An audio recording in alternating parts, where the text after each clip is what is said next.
ببینید اقتصاد مقاومتی یه نظریه اقتصادیه که همه کشورهایی که الان به لحاظ اقتصادی جزو کشورهای رتبه‌های بالا هستن تو اون دوره خیزش اقتصادشون یا جهش اقتصادشون سیاست‌ها رو اعمال کردن و حتی همین الان هم دارن خیلی به این عمل میکنن. چی میگه اقتصاد مقاومتی؟ میگه اقتصاد باید درونزا باشه. خب وقتی که ما ظرفیت‌های داخلی خودمون رو استفاده نکردیم، خب این اقتصاد ولو اینکه رشد بکنه با سرمایه‌گذاری خارجی، خروجیش میشه کشور جنوب شرق آسیا که جمله معروف مهاتیر محمدی که ما یک شبه فقیر شدیم. سرمایه‌گذار خارجی اومده اونجا به محضی که احساس کنه به هر دلیل سیاسی، امنیتی، فرهنگی، اقتصادی اینجا دیگه جواب نمیده، سرمایه‌شو میکشه بیرون، شما دوباره فقیر میشید. یه دوره خیلی رشد خوبی داری ولی با همون رشد یهو با سر می‌خوری زمین. پس رشد باید درونزا باشه. بعد درونزا بودن هم اگه فقط شما درونزا باشی میشه یه اقتصاد معیشتی، چون خودت تولید می‌کنی خودت هم مصرف می‌کنی. این برای اینکه پویا باشه، بتونه رشد بکنه و توسعه پیدا بکنه، شما باید برونگرا هم باشی، یعنی باید مازاد داشته باشی.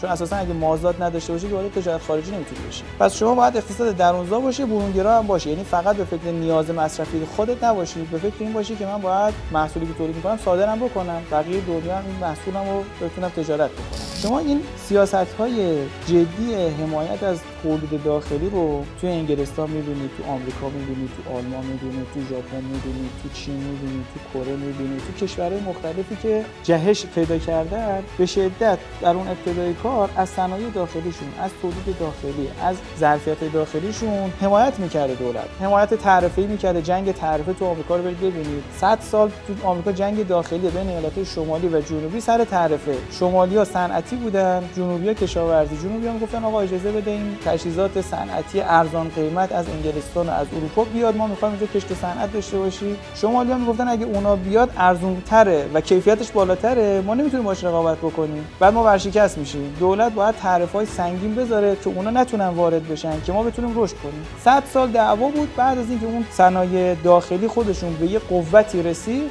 بعد اومدن گفتن حالا که دیگه ما شدیم یه قدرت اقتصادی و صنایعمون با کیفیت شد، با هزینه پایین داریم تولید می‌کنیم، حالا دیگه تعرفه‌ها رو بردارید. بعد تازه میگیم با کشورها هم تک تک صحبت می‌کنیم که تو هم باید تعرفات رو برداری که کالای ما بیاد اونجا. با کشورهای مختلف میاد اونجا که حالا دیگه بعد از جنگ جهانی اول و بیشتر هم بعد جنگ جهانی دوم می‌بینید که آمریکا تبدیل میشه به قدرت بزرگ اقتصادی که حالا میشه طرفدار تجارت آزاد. منتها تا قبل اون مخالف تجارت آزاد بود. چرا؟ چون صنایعش قدرت رقابت نداشت. قبل اون شما تاریخ انگلستان رو نگاه کنید، مثلا تو صنایع نساجی اون اوایل خیلی مهم، قرن 17ام 16ام 17ام اینها صنایع نساجی خیلی صنایع مهم و کلیدی و استراتژیکیه. بیانیه توماس مان رو نگاه کنید توی انگلستان میگه ما باید جلوی واردات کالاهای با کیفیت، پارچه‌های با کیفیت هندی رو به انگلستان بگیریم مگر برای صادرات مجدد. بعد حتی میگه ما باید ذائقه مردم انگلستان رو به سمت مصرف تولیدات داخلی تغییر بدیم. خب این سیستمو داره. شما آلمان رو ببینید، قبل از جنگ جهانی اول که سیاست‌های به شدت